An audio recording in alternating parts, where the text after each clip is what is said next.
헌재 탄핵 심판 선고가 15시간 앞으로 다가왔습니다. 헌재 주변에선 탄핵 찬성과 반대, 양측의 세대결이 절정에 달했습니다. 헌재는 긴장감 속에 내일 선고를 준비했습니다. 헌재 재판관들은 7번째 평의를 열고 세부 내용과 결정문을 조율했습니다. 헌재 판결과 결정문 서명, 선고 절차는 어떻게 될지 자세히 분석해드립니다. 경찰은 헌재 주변 경호 인력을 대폭 늘리고 내일은 최고 단계의 경계령인 가포 비상령을 내리기로 했습니다. 헌재 판결 이후 폭력 행위가 발생하면 엄정히 대처하겠다고 밝혔습니다. 만약 내일 대통령 탄핵이 결정되면 60일 이내에 보궐선거를 해야 합니다. 이 경우 대선일은 5월 9일 화요일이 유력합니다. 중국의 사드 보복으로 우리 중소기업도 직격탄을 맞고 있습니다. 통관이 까다로워지면서 수출 상품이 특제를 받거나 세관에 압류되는 사례가 속출하고 있습니다. 사드를 둘러싼 한중 갈등의 불똥이 대학 캠퍼스로도 튀었습니다. 한국으로의 유학을 포기하는 중국 학생이 잇따르고 있고 예정된 대학 간 교류 행사도 취소되고 있습니다. 대사관 그쪽에서 그런 사람이 많이 모인 장소는 가지 마세요. 그런 거 좀 전달했습니다. 중국 관영 언론을 중심으로 롯데와 한국만 공격하는 건 지나치다는 자성론이 고개를 들고 있습니다. 우리나라에 대한 사드 보복 수위 조절에 나서는 모양새입니다. 서울 강남에 있는 도심공항 터미널 에스컬레이터에서 5살 아이가 5m 아래로 추락해 크게 다쳤습니다. 네, 사고 당시에는 이런 안전시설물이 설치돼 있지 않아서 아이가 들어가기 충분한 공간이 있었습니다. 두개골이 골절될 정도로 다쳤는데 그 누구도 안전관리 부실에 대해 책임을 지지 않고 있습니다. 시중은행들이 대출금리는 대폭 올리면서 예금이나 적금에는 쥐꼬리 이자를 주고 있습니다. 은행들이 손쉽게 풍리를 취한다는 비판이 일고 있는 가운데 예대금리 차는 4년 만에 가장 큰 폭으로 벌어졌습니다.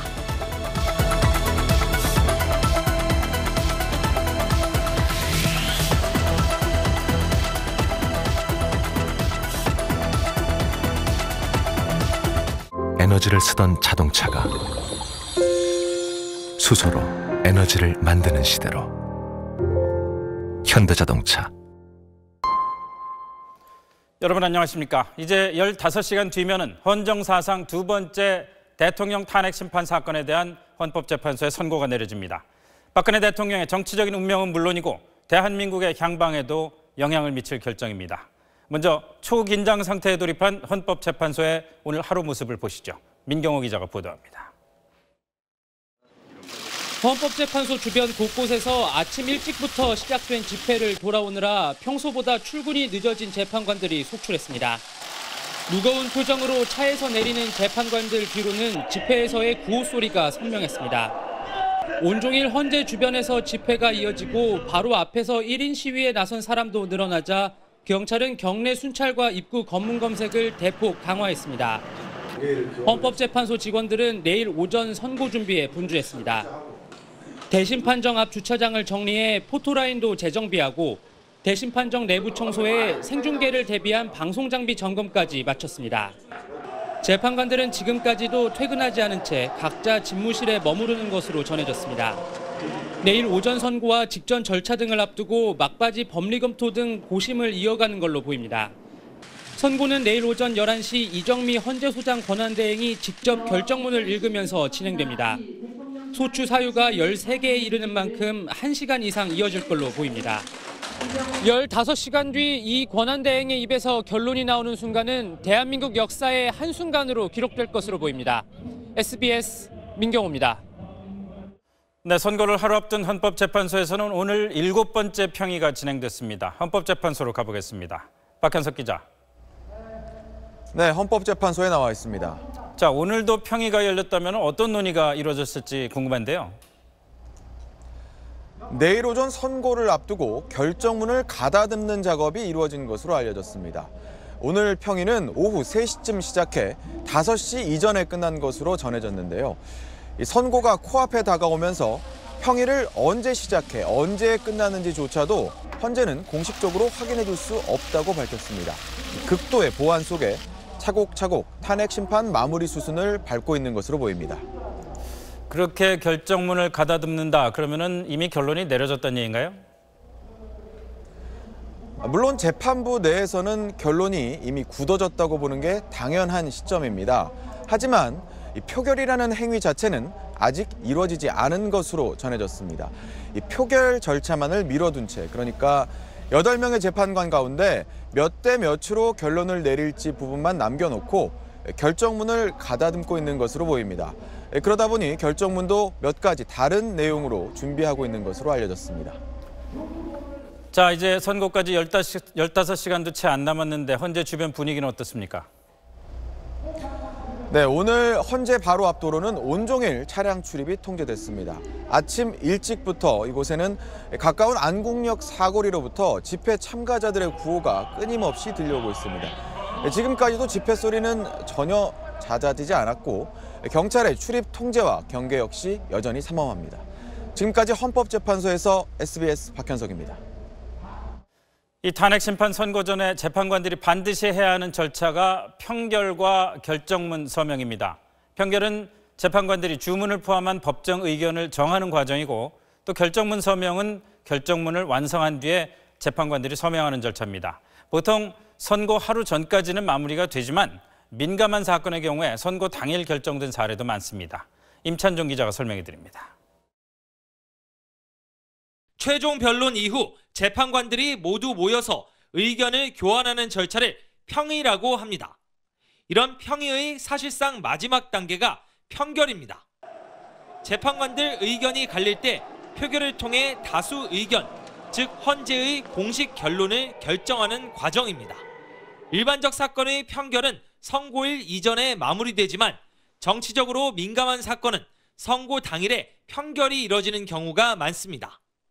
지난 2013년 통합진보당 사건 때도 헌재는 선고 당일에 평결했다고 밝혔습니다.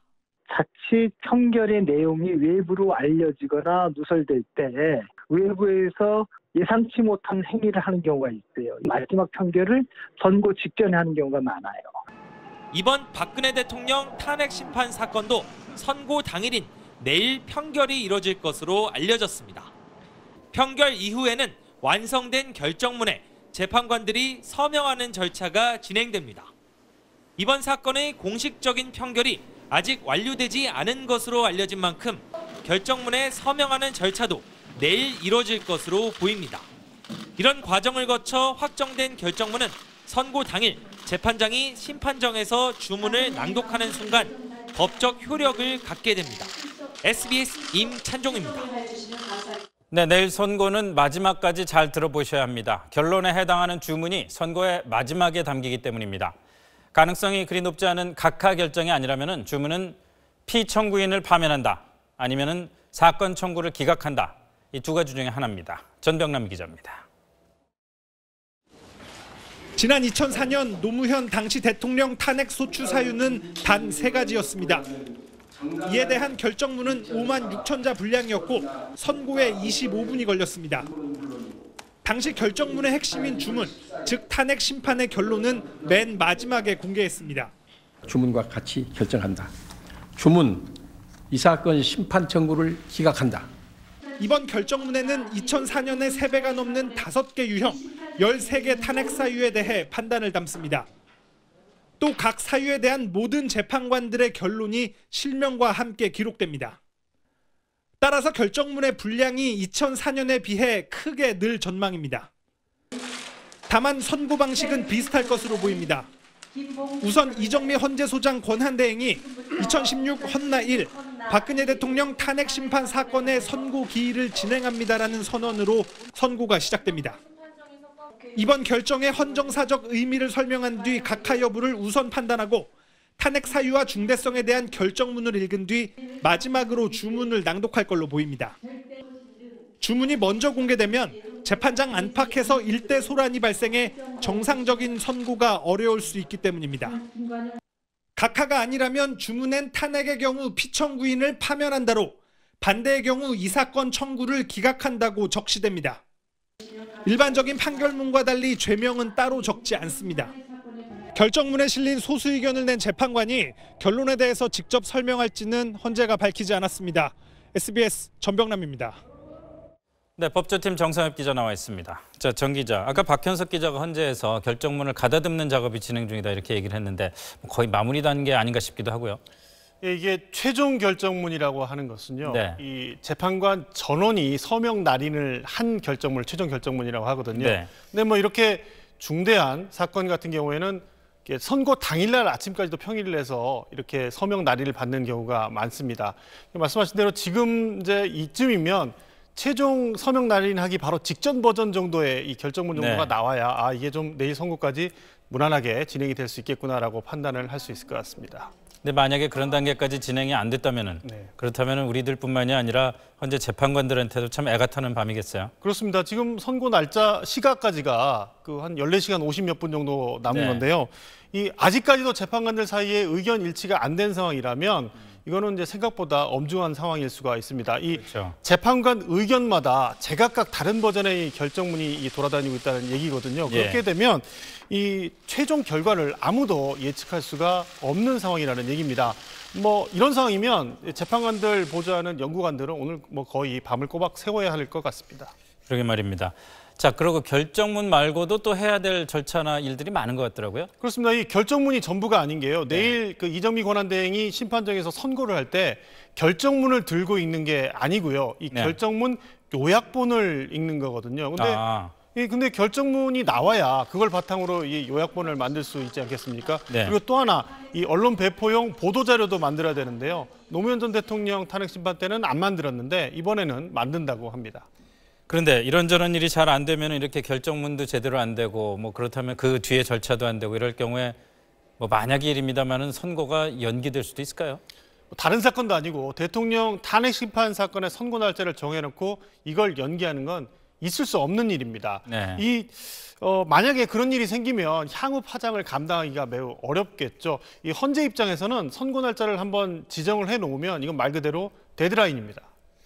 근데 일단 주문은 뭐 거의 정해졌을 거라고 가정을 하고 얘기를 해보죠. 그런데 만약에 이게 오늘 밤 사이에 외부로 유출될 가능성 같은 건 없을까요?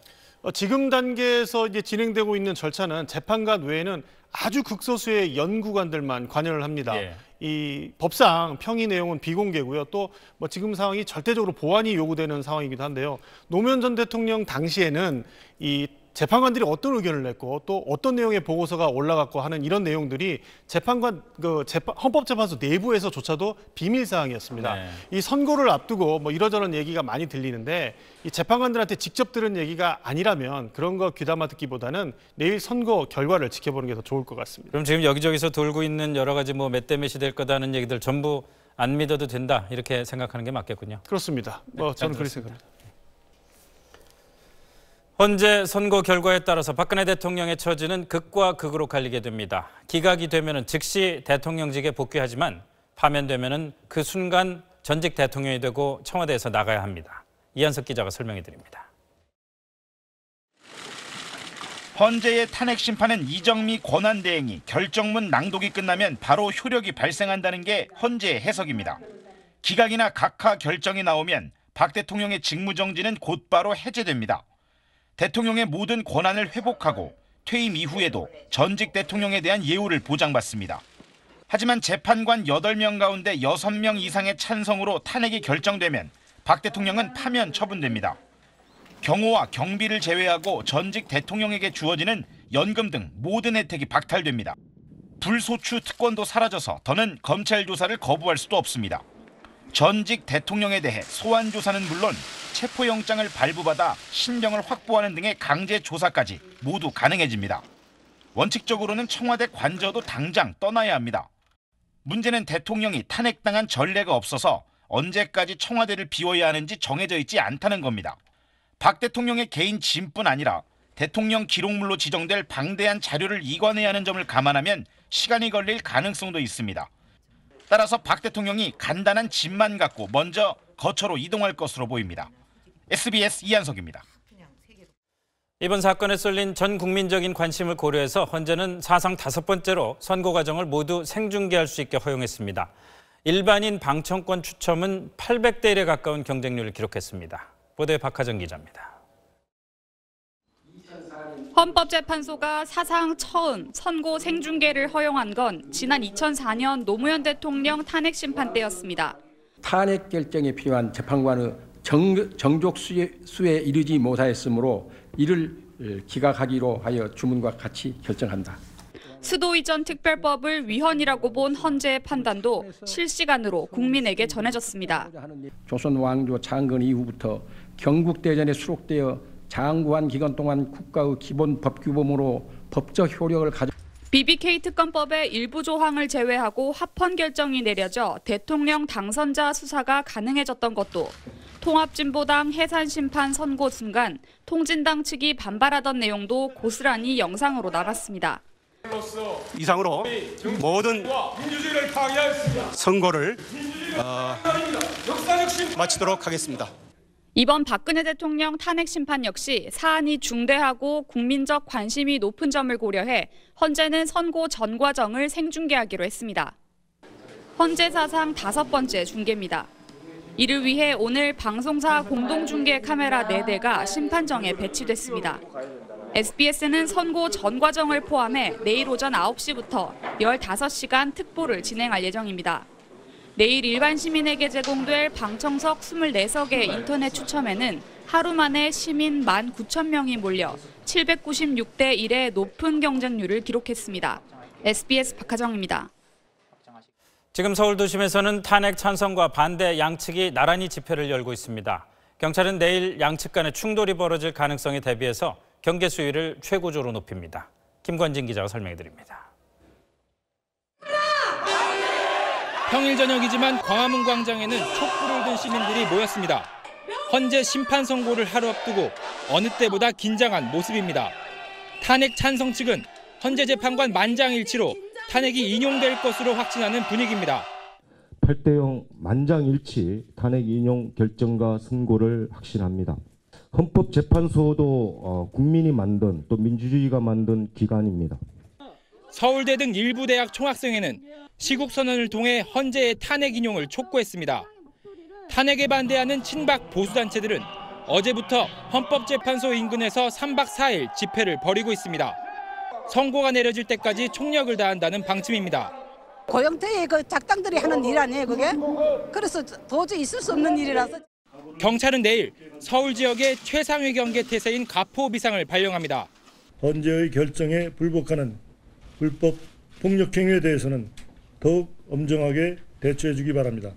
내일 오전 헌재 인근 안국역에는 탄핵 찬반 양측이 대각선 방향으로 자리 잡을 예정이어서 선고를 앞두고 긴장감이 더욱 높아지고 있습니다. SBS 김관진입니다. 네, 내일이면은 박 대통령의 운명과 함께 대선 일정의 윤곽도 드러납니다. 정치부 김정윤 기자가 나와 있습니다. 자, 김 기자, 만약에 탄핵이 인용이 된다면은 조기 대선으로 가는 거고 그럴 경우에 5월 9일이 유력하다고 그러더라고요. 네, 그 헌법과 공직선거법에 따라서 대통령이 탄핵이 되면 60일 이내에 보궐선거를 실시를 해야 됩니다. 또 이 선거일은 늦어도 이 50일 전까지는 대통령 권한대행이 공고를 하게 되어 있습니다.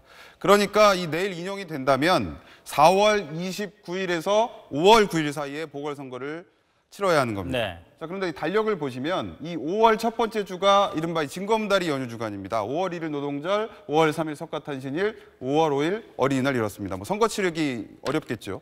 네. 남은 날이 이제 5월 이 주말을 제외하면 5월 8일과 9일인데 이 선거법을 보면 이 공휴일 앞둔 날은 선거를 치르지 않기 때문에 5월 9일 화요일이 선거일로 가장 유력한 겁니다. 그렇게 되는군요. 그 날짜가 정해지고 나면 곧바로 그때까지의 여러 가지 그 대선 관련 일정들도 곧 확정이 되겠네요. 네, 그렇습니다. 5월 9일로 보면 이 그때까지의 일정은 이렇습니다. 그 출마하려는 공직자는 대선일로부터 이 30일 전까지, 그러니까 4월 9일까지는 사직을 해야 되고요. 그리고 대선 후보 등록 기간은 4월 15, 16일 이틀입니다. 그리고 공식 선거운동 기간은 4월 17일부터 22일 동안 진행이 되고요. 5월 4일과 5일 이틀 동안은 사전 투표가 치러집니다. 그리고 5월 9일 본투표는 이 보궐선거이기 때문에 투표 시간이 2시간이 늘어나서 오후 8시까지 투표를 할 수가 있게 됩니다. 지금 얘기한 건 5월 9일이 확정된다는 걸 전제로 하는 일정이죠? 그렇습니다. 만약에 탄핵이 기각되거나 각하되면 어떻게 됩니까? 기각이 되면 박근혜 대통령은 임기를 모두 채우게 됩니다. 그러면 대선은 원래대로 12월 20일 수요일에 치러지게 됩니다. 12월 20일이요? 그렇습니다. 네, 잘 들었습니다. 네, 이 시각 현재 헌법재판소 외곽 상황을 한번 현장 연결해서 알아보겠습니다. 손영환 기자, 지금 뭐 탄핵에 찬성하는 시민들이 촛불 집회를 마치고 그쪽으로 이동할 시간이라고 지금 들었는데 혹시 탄핵 반대 측과 충돌할 우려 같은 건 없습니까? 저는 헌법재판소에서 불과 100여 미터 떨어진 안국역 사거리에 나와 있습니다. 광화문 광장에서 출발한 탄핵 찬성 측 집회 참가자들이 속속 이곳에 모여들고 있습니다. 촛불을 손에 쥔 이들은 그 어느 때보다 강하게 탄핵 인용을 촉구하고 나섰습니다. 제가 서 있는 곳을 기준으로 오른쪽 경찰 차벽이 길 하나를 막고 있습니다. 안국역 5번 출구입니다. 5번 출구로 나와 낙원상가 방향, 그러니까 수내관 앞엔 먼저 진을 친 탄핵 반대 측 사람들이 밤샘 농성을 벌이고 있습니다.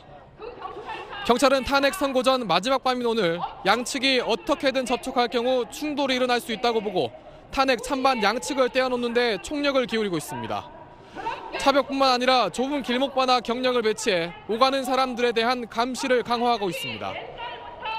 탄핵 찬성 측은 밤 9시쯤 집회를 정리한 뒤 내일 오전 9시 다시 이곳에 모여 선고 결과를 지켜본다는 계획입니다. 반면 탄핵 반대 측은 헌재주의에 계속 남아 마지막까지 탄핵 각 하나 기각에 총력을 기울인다는 방침입니다. 지금까지 안국역에서 SBS 손형환입니다. 오늘 하루 박근혜 대통령의 헌재 선고 직전 메시지가 나올지 관심을 모았습니다마는 박 대통령은 침묵을 선택했습니다. 청와대로 가보겠습니다. 한승희 기자. 네. 지금 청와대 분위기는 어떻습니까? 네, 탄핵 심판 선고를 15시간 남짓 남겨놓은 청와대에는 긴장감과 초조함이 감돌고 있습니다. 청와대 주변 담장을 따라서 경찰 버스가 줄을 잇고 차벽을 쳤고 경찰 경비 인력도 보강됐습니다. 헌재 선고를 앞두고 오늘이라도 대통령이 결과에 승복하겠다는 메시지를 따로 내야 한다는 정치권 요구도 있었는데요. 박 대통령은 어떤 메시지도 내지 않았습니다. 공식 입장은 내일 선고 이후에 나올 걸로 보입니다. 청와대 참모들은 차분하게 결과를 기다릴 뿐 이제 와서 별다른 조치를 할 것이 없다고 밝혔습니다. 또 대통령이 헌법이나 법률을 위반한 게 없기 때문에 헌재가 기각 결정을 내릴 것이란 기대도 하고 있습니다. 그런 기대에도 불구하고 만약에 내일 탄핵이 인용이 되면은 대통령 곧바로 전직 대통령이 되잖아요. 청와대를 나가서 어디로 갈지는 뭐 정해져 있습니까? 네, 청와대는 탄핵이 결정되면 박 대통령이 갈 곳은 삼성동 사저뿐이라고 밝혔습니다. 수도권의 새로운 사저나 박 대통령의 정치적 고향인 대구로 내려갈 수 있다는 전망에 대해서는 그렇지 않을 것이라고 부인하고 있습니다. 그런데 삼성동 사저로 당장 옮길 수 있도록 준비를 해놓지 못했기 때문에 며칠간만 머물 제3의 장소로 이동할 수 있다는 얘기도 나옵니다. 지금까지 청와대에서 전해드렸습니다. 네, 정치권도 두근두근한 심정으로 헌법재판소 선고를 기다리고 있습니다. 정치부 김용태, 김인호 기자와 얘기를 나눠보겠습니다. 자, 먼저 김인호 기자, 네. 지금 여야 동상이몽했죠? 네, 먼저 여당 분위기 좀 전해드리면 자유한국당 분위기가 오늘 좀 평소와 달랐습니다. 원래 매일 아침에 회의를 하는데 그 앞부분을 사실 언론에 공개를 하거든요. 근데 오늘은 아예 공개를 하지 않았습니다. 그러면서 의원들한테는 국회에서 멀리 떨어지지 말고 국회 주변에서 대기하라면서 비상체제를 가동을 했습니다. 또 친박의 핵심 윤상현 의원 같은 경우는 오늘 이 탄핵안 소추 자체가 적법하지 않다면서 각하돼야 한다, 이걸 거듭 주장하기도 했고요. 그러면서 한국당은 내일 선고 직후에 의원총회를 열어서 앞으로의 어떤 대응 방안을 논의하기로 했습니다. 뭐 같은 뿌리지만 바른정당의 지금 대응은 좀 다르겠죠? 그렇죠. 이제 탄핵을 주도한 입장으로서 이제 바른정당도 오늘 아침에 좀 무거운 분위기 속에서 의원총회를 열었는데 탄핵안이 기각되면 의원 32명 모두 사퇴하겠다, 이 결의를 다시 다지면서 헌재 결정에 승복해야 한다는 점을 강조했습니다. 동시에 반대로 이제 인용이 되면 한국당이 해산을 해야 한다면서 한국당 의원들에게 탈당해라, 이런 메시지를 던지기도 했습니다. 정병국 대표의 말 한번 들어보시겠습니다. 네. 이제 시대착오적 수구 집단과의 악연을 끊고 바른정당과 함께 하십시오. 자, 그러면 이번 야당 분위기 한번 알아볼까요? 민주당이나 국민의당 같은 경우에는 뭐 기각이나 각하는 뭐 생각도 하기 싫다, 이런 거겠죠? 네, 그렇습니다. 비상체제를 가동한 건 마찬가지인데 야당에선 어디까지나 탄핵 인용을 전제로 하고 있습니다. 우상호 원내대표의 말 들어보겠습니다.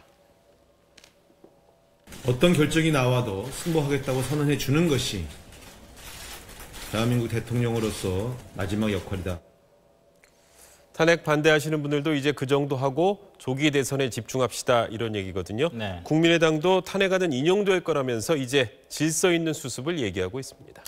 뭐 야권의 대선 주자들은 지금 이거 탄핵이나 이런 거에 대해서 walguhal부할 자세가 아니겠죠? 좀 네, 신중하지 그렇습니다. 않겠습니까? 신중한 상황을 유지하고 있는데요. 오늘부터 공개 활동을 최소화했습니다. 왜 그러냐면 만약에 탄핵안이 인용된다면 본격적인 대선전 시작이거든요. 그래서 선거 이후에 어떤 메시지를 처음으로 내놓느냐 이것이 네. 굉장히 중요합니다. 그래서 문재인 전 대표는 국민과 함께, 안희정 충남지사는 통합, 이재명 성남시장은 역시 개혁을 내세우고 있고 안철수 국민의당 전 대표는 통합과 치유를 강조할 걸로 보입니다. 알겠습니다. 자, 마지막으로 김현우 기자.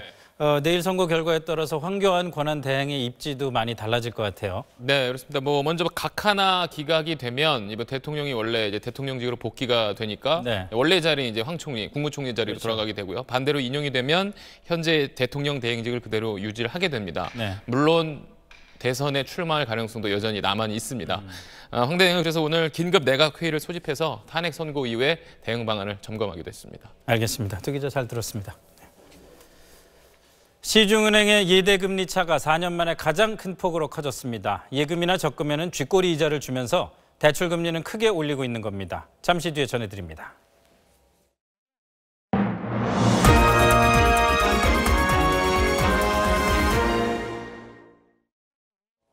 서울 강남 도심공항터미널의 에스컬레이터입니다. 지금은 막혀있지만 영상에서 손으로 가리키는 이 부분이 크게 뚫려 있었고 사람 접근을 막는 안전장치도 없었습니다.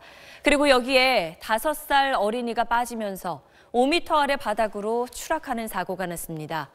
아이는 두개골이 골절돼 후유증을 걱정해야 할 정도로 크게 다쳤는데 시설 관련한 그 어느 쪽도 안전관리 부실에 대한 책임은 지지 않고 있습니다. 원종진 기자가 보도합니다. 5살 어린이가 기둥과 에스컬레이터 사이 틈새로 나타나더니 바로 옆 공간으로 그대로 떨어집니다. 5m 아래 바닥으로 추락한 아이는 병원으로 실려갔지만 한동안 의식을 찾지 못했습니다. 아주 위중하다라고 선생님 말씀하셨었어요. 엄마 나 떨어질 때 왜 엄마 잡아주지 안 했어? 막 이런 말, 좀 마음 아픈 말을 많이 해요. 사고는 에스컬레이터와 건물 기둥 사이에 있는 폭 25cm 크기의 공간으로 아이가 들어가면서 일어났습니다. 네, 사고 당시에는 이런 안전시설물이 설치돼 있지 않아서 아이가 들어가기 충분한 공간이 있었습니다. 하지만 공항터미널 측은 안전관리 부실에 대한 아무런 책임도 없다는 입장입니다. 그때도 전혀 지적이 없었고 그 법리적인 부분에 대해서 저희가 과실이 있었던 것이 아니고. 승강기 관련 사고 조사를 담당하는 국민안전처는 사고가 난 곳은 승강기에 해당하지 않는다고 말합니다. 현행 검사 기준에서도 승강장이 해당이 되지 않아요. 에스컬레이터 옆에서 일어난 사고거든요. 건축 구조나 이쪽으로.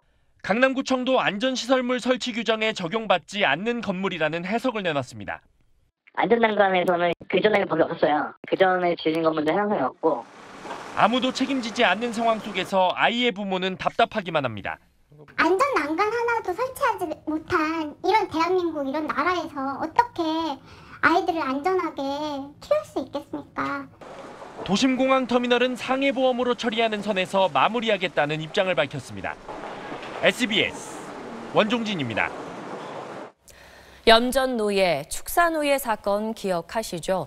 음지에서 장애인들에 대한 인권 유린이 벌어져 왔는데 이번에 지적장애인을 협박해 도둑질을 시킨 이른바 절도노예 사건이 드러났습니다. 가해자가 10대입니다. TJB 김성민 기자입니다. 지난달 서천의 한 편의점 앞 모자를 둘러쓴 남성이 벽돌을 들고 옵니다. 잠시 눈치를 보더니 유리문을 깨고 금품을 훔친 뒤 서둘러 빠져나갑니다. 지적장애인 상급인 24살 조모 씨로 평소 알고 지내던 19살 안모근둥 2명 때문에 절도 노예로 전락한 겁니다. 안군둥은 조 씨를 시켜 지난 1월부터 서천과 군산 일대 편의점과 주차된 차량 등에서 현금과 문화상품권 등을 훔쳤습니다. 조 씨 명의의 휴대전화와 계좌를 이용해 인터넷 중고 사이트에서 사기 행각으로 170여만 원을 가로챈 혐의도 받고 있습니다. 이들은 또 조 씨를 범행에 계속 이용하기 위해 달아나지 못하도록 청테이프로 양손을 묶은 뒤 차량과 모텔에 감금까지 했습니다. 지적장애인인 피해자를 이용해서 차량 털이나 편의점 털이 등 범행을 하게 하고 평소에는 피해자를 감금하는 등으로 관리하면서 범행을 한 그런 사건입니다. 저희로서도 처음 접하는 그런 사건인데요. 안군등은 조 씨가 지적장애인으로 판단 능력이 떨어진다는 사실을 이용해 평소에도 돈을 빼앗거나 유흥비가 떨어지면 범행을 시킨 것으로 보입니다. 검찰은 안군등 2명은 구속 기소했지만 조 씨는 장애인 점을 고려해 석방 후 기소 유예하고 취업 교육 등 도움을 주기로 했습니다. TJB 김성민입니다. 오늘 오전 강원도 강릉에서 산불이 나 지금까지 완전히 꺼지지 않았습니다. 건조주의보가 내려진 데다 바람까지 강하게 불어 진화에 어려움을 겪고 있습니다. G1 최경식 기자입니다. 산 전체가 흰뿌연 연기로 뒤덮였습니다. 시뻘건 불이 순식간에 숲을 집어삼킵니다. 헬기가 번갈아가며 물을 쏟아붓지만 역부족입니다. 불길은 강풍을 타고 사방으로 번졌습니다. 강릉시 옥계면 야산에 불이 난 건 오늘 오전 10시 28분쯤. 산 정상에서 시작된 불은 강풍을 타고 민가 인근까지 번졌습니다. 주민 10여 명이 마을 해관으로 긴급 대피했습니다. 잠깐만 죽을 뻔했어. 놀래가지고. 15년 돼. 불러가지고 그때도 난리쳤네 이랬네요. 산불 현장에는 진화헬기 16대와 소방관과 공무원 등 1,300여 명이 투입됐습니다. 순간 초속 14m가 넘는 강풍에 불이 수십 미터씩 건너뛰어 진화 작업에 어려움을 겪었습니다. 처음에는 헬기 3대에 의해서 초기 진화가 됐었습니다. 하지만 갑작스러운 강풍에 의해서 돌풍이 불면서 재발화돼서 어려움을 겪게 됐습니다. 현재 잔불 진화 작업이 진행되고 있는 가운데 피해를 입은 산림이 10헥타르가 넘는 것으로 집계되고 있습니다. 산림당국은 건조한 날씨 속에 바람도 강하게 불고 있다며 산 주변 쓰레기 소각과 흡연을 삼가해 줄 것을 당부했습니다. G1 뉴스 최경식입니다.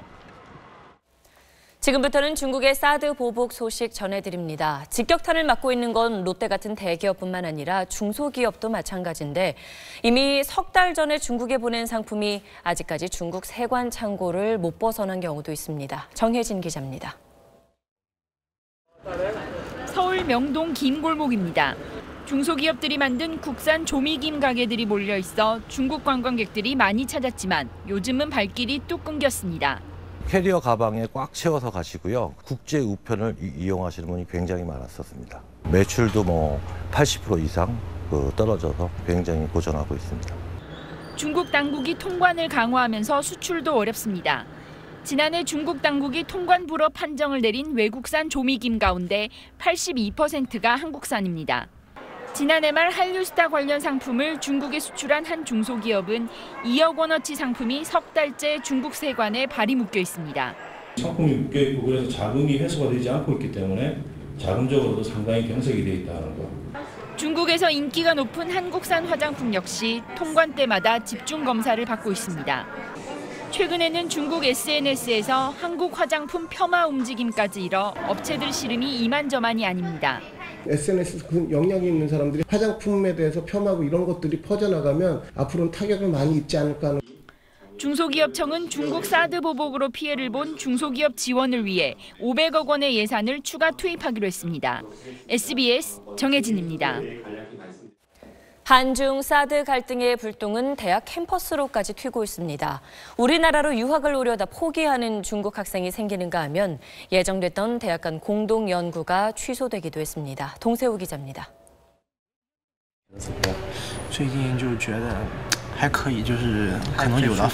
상당수 중국 유학생들은 졸업한 뒤 한국과 관련된 일을 하고 싶어합니다. 그런데 사드 갈등이 불거지면서 이들 사이엔 불안감이 커졌습니다.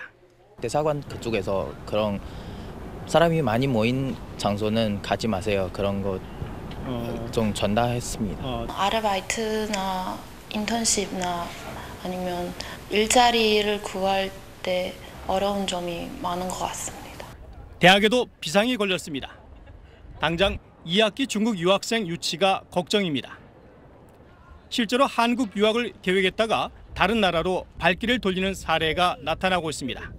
친구들이 한국 들어 유학하고 싶었는데 다른 문제 때문에 갖지 못하는 경우도 있습니다. 특히 학생 수 부족을 중국 유학생으로 채워온 지방의 일부 대학들은 직격탄을 맞을 수도 있습니다. 사태가 악화될 경우 기존 유학생들이 이탈할 가능성도 있습니다. 엄마가 한국 밖에서 중국어로 쓰지 말라고. 왜냐하면 한국에서 중국어로 쓰면 이상한 말이도 될 수 있으니까. 이런 가운데 중국과의 학술 교류도 유보되거나 중단될 조짐이 나타나 대학의 고심은 깊어지고 있습니다. 네, 동세우 기자, 국내에 들어와 있는 중국 유학생이 얼마나 되나요? 네, 국내 중국 유학생은 6만 5천 명가량 됩니다. 국내에 들어와 있는 전체 외국 유학생 한 11만 3천 명가량 되니까 10명 가운데 6명꼴로 중국 학생들로 보시면 됩니다. 네. 한류 영향도 있고 그다음에 국제화를 추구하는 대학들이 가까운 중국에서 적극 유치 활동에 나섰기 때문입니다. 네, 10명 중에 6명이나 되는군요. 앞서 리포트에서 한중 대학 간 학술 교류가 중단될 우려가 있다고 했는데 실제 사례가 있습니까? 네, 그제 한양대에서 있었던 일인데요. 베이징대가 한양대 그동안 순조롭게 진행되던 공동 연구를 갑자기 중단하겠다고 통보해 왔습니다. 교수 얘기 한번 들어보시죠. 북경대 측에서 최근 사드의 분위기상 공동 연구를 진행할 수 없다는 통보를 해왔습니다. 명시적으로 사드를 언급하지 않았지만은 최근의 분위기, 일련의 사태 때문에 할 수 없다는 것으로 봐서 사드 배치의 영향이 학술계 또 대학에서도 직접적으로 영향을 받는다고 봅니다. 네, 더구나 연구비를 모두 한국 측에서 되는 공동 연구이기 때문에 갑작스러운 중단 통보를 아주 이례적으로 받아들이고 있습니다. 이에 따라서 중국과 교류가 활발한 대학들은 앞으로 바짝 긴장해서 이 사태의 추이를 지켜보고 있는 상황입니다. 네, 잘 들었습니다. 이렇게 한중 사드 갈등이 이어지면서 중국에 있는 우리 교민들의 불안감도 커지고 있습니다. 베이징 연결합니다. 현상욱 특파원. 네, 베이징입니다. 네, 우리 교민들 분위기 어떻습니까? 네, 제가 우리 교민들이 많은 한인타운 왕징과 유학생들이 많은 우다코 두 지역을 모두 둘러봤는데 두 군데 다 썩 상황이 좋지 않습니다. 베이징 한인타운 왕징의 한식당들은 기존에 중국인 손님들도 많았는데 많이 줄었습니다. 그리고 우리 유학생들이 느끼는 불안감도 점차 더 커지고 있습니다. 중국 분들은 사드로 인해서 좀 한국 식당에 들어오는 걸 좀 꺼려하는 듯하고 뭐 지하철을 타던가 그러면은 확실히 한국말을 안 하게 되고 한국 폰도 안 꺼내게 되고 괜히 중국인처럼. 네, 중국에서 근무하는 주재원들은 특히 회사에서도 가족들 걱정이 많았습니다. 외출을 자제시키고 택시도 가급적 여러 명이 같이 타도록 당부하고 있었습니다. 아직 큰 불상사는 생기지 않았지만 SNS를 통해서 사실 여부가 확인이 안 되는 소문들이 나돌면서 불안감이 더 커지고 있는 상황입니다. 네, 그렇군요. 그런데 현재 언론이나 당국의 태도가 조금 누그러진 것 같아 보이던데 이건 어떻게 봐야 할까요? 네, 중국의 태도가 잠시 풀린 것처럼 보이는 건 다음 달 미중 정상회담 성공을 위해서 잠시 속도 조절에 나섰다 이렇게 보시면 맞을 것 같습니다.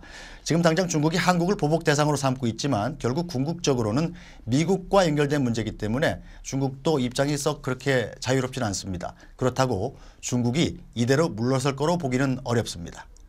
실제로 관영 언론들은 오늘자 신문에서 이미 한반도의 사드 배치가 시작됐더라도 한국이 이에 대한 대가를 반드시 치르게 해야 한다 이렇게 주장을 하고 있습니다. 결국 사드 문제는 한중과 한미 또 미중 관계가 아주 복잡하게 얽혀있는 문제이기 때문에 조심스럽게 접근을 해야 될 것 같습니다. 지금까지 베이징에서 전해드렸습니다. 은행들이 예금이나 적금에는 쥐꼬리 이자를 주면서 대출 이자는 계속 올렸습니다. 그러면서 예금 이자와 대출 이자 차이가 4년 만에 가장 큰 폭이 됐습니다. 서민들의 대출 이자 부담은 갈수록 키우면서 은행들은 폭리를 챙기고 있다는 비판이 커지고 있습니다. 보도에 정혜경 기자입니다. 잡화점을 운영하는 김모 씨는 최근 오래전에 가입한 보험을 해약했습니다. 장사가 안 돼 은행 대출을 받으려 했지만 이자 부담이 너무 컸기 때문입니다. 빌릴 수도 있지. 현재까지는 그냥 보험 들어가던 거 이런 거 해약해가지고 그냥 유지하고 있지. 은행들은 지난 7월 이후 대출 금리를 꾸준히 올리고 있지만 예금 금리를 올리는 데는 인색합니다. 은행 정기예금 금리의 경우 지난해 7월이나 지금이나 1.2%에서 변동이 없습니다. 은행에 넣어봐 이자도 안 늘으니까 은행에서 앉아서 너무 폭리를 취하는 것 같아서 그게 좀 못마땅합니다. 은행들은 또 때만 되면 각종 수수료를 인상하며 손쉽게 수익을 올리고 있습니다. 지난해 현금 지급기 이용 수수료와 외화 송금 수수료를 올린 데 이어 최근엔 1,000만 원 이하의 통장엔 매달 5천 원의 계좌 유지 수수료를 받기로 한 은행까지 등장했습니다. 은행들이 쉽게 영업을 하는 행태를 벗어나서 기존의 거래자에게 부담만 증가시키는 이러한 영업 행태는 지양될 필요가 있다고 봅니다. 이런 가운데 2달간 주춤했던 가계대출은 지난달 다시 2조 9천억 원이나 늘었습니다. 은행들의 금리 장사가 계속되는 한 서민들의 대출 이자 부담은 늘어날 수밖에 없을 전망입니다. SBS 정혜경입니다. 최근 초고층 건물이 잇따라 건설되면서 일조권 분쟁도 늘고 있습니다. 문제를 해결할 때 지침이 되어야 할 관련 법과 법원 판결은 서로 다른 기준을 제시하며 혼란을 가중시키고 있습니다. 보도에 이간 기자입니다. 서울 송파구의 한 아파트 단지. 한낮인데도 단지 대부분이 그늘져 있습니다. 단지 남쪽에 최고 35층 높이의 아파트 재건축 공사가 진행 중인데 건물이 올라가면서 햇빛을 가린 겁니다. 심지어는 하루에 햇빛이 한 17분 정도밖에 안 드는 세대들도 있습니다.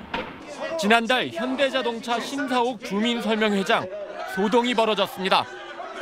날치기 주민설명회 하고 했다 할 겁니다, 여러분.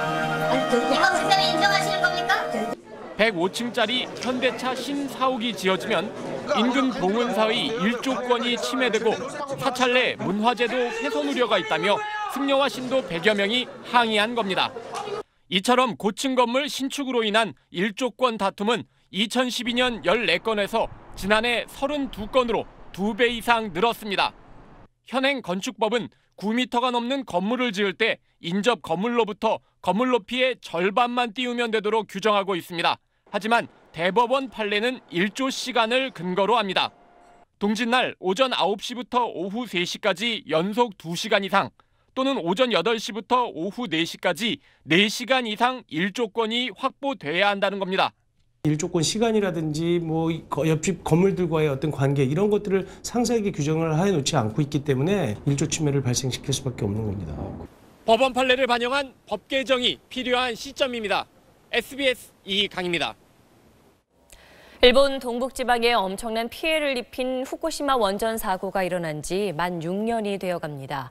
지진과 쓰나미 피해는 차근차근 복구되고 있지만 원전 사고 처리는 여전히 끝이 보이지 않습니다. 성회용 특파원이 현지를 다녀왔습니다. 후쿠시마 원전 바로 옆을 지나는 일본 동북지방 6번 국도입니다. 원전 반경 20km 지점부터 오염된 흙을 실어 나르는 대형 트럭들이 줄을 잇습니다. 간이 폐기장에는 검은색 오염 흙봉지들이 산더미처럼 쌓여갑니다. 폐쇄된 원전 출입구 쪽으로 접근하자 방사선량 수치가 빠르게 치솟습니다. 서울 도심 평균의 30배가 넘는 방사선량입니다. 사고 원전에서 2km 떨어진 이곳 입구는 여전히 철책으로 통행이 제한되어 있습니다. 원전에서 반경 20km 지점부터는 방사능 수치가 대도시 수준으로 떨어졌습니다. 원전 북쪽 후타바 지역도 주민 복귀가 허용됐습니다. 그러나 돌아오는 사람이 없어 마을은 텅 비었고 아이들이 뛰놀던 유치원 마당은 잡초만 무성합니다. 原発もまだ完全には収束してないので子供を連れて帰るのは私は嫌だなと思いました。 마을 어귀 상점가도 6년 전 모습 그대로 방치됐고 국도역 건물들은 출입이 봉쇄됐습니다. 일본 정부는 2020년 도쿄올림픽을 앞두고 복구 속도를 더 높일 계획이지만 피해 지역과 주민들의 상처는 여전히 아물지 않고 있습니다. 후쿠시마에서 SBS 성혜용입니다.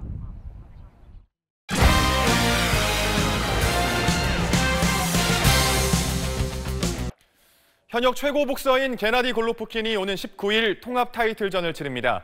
상대인 다니엘 제이콥스의 기량도 뛰어나서 세기의 대결로 꼽히고 있습니다. 소만욱 기자입니다.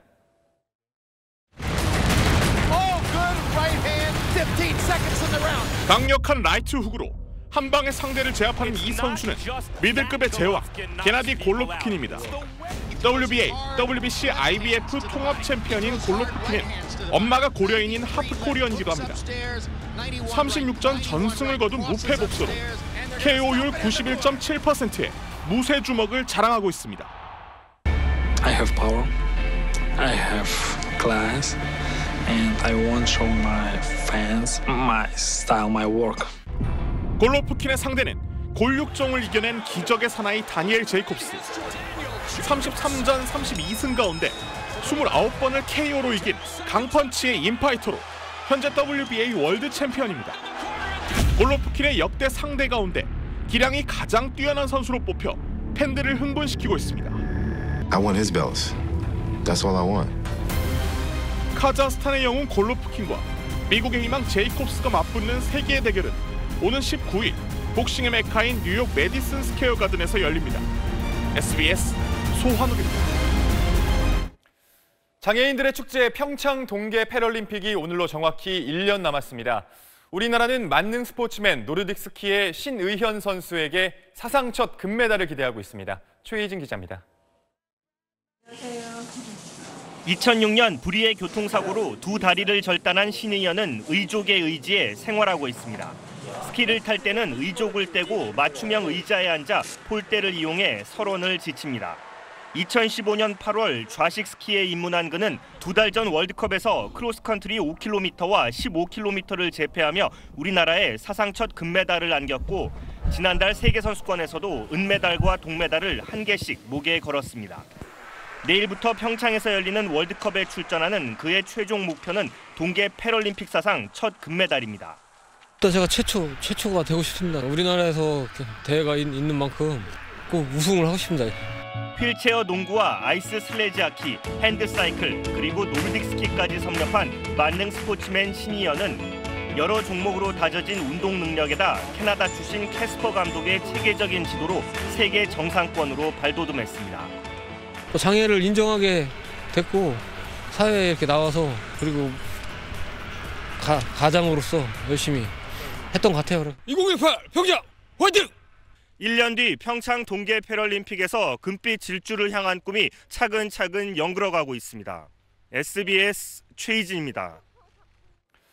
SBS 프로 볼링 개막전에서 이벤트 경기에 나선 배우 정준 씨가 의욕이 조금 앞섰는지 약간 민망한 실수를 했습니다. 그래도 준비 동작은 완벽했습니다.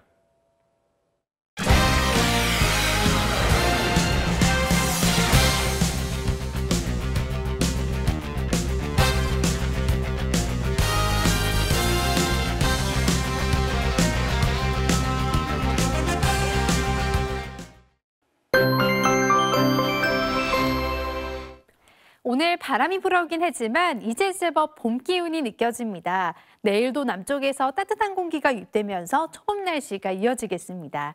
다가오는 주말에는 옷차림을 한결 가볍게 하셔도 좋겠습니다. 모레 서울의 낮 기온은 14도까지 오르겠는데요. 큰 일교차만 유의하시기 바랍니다.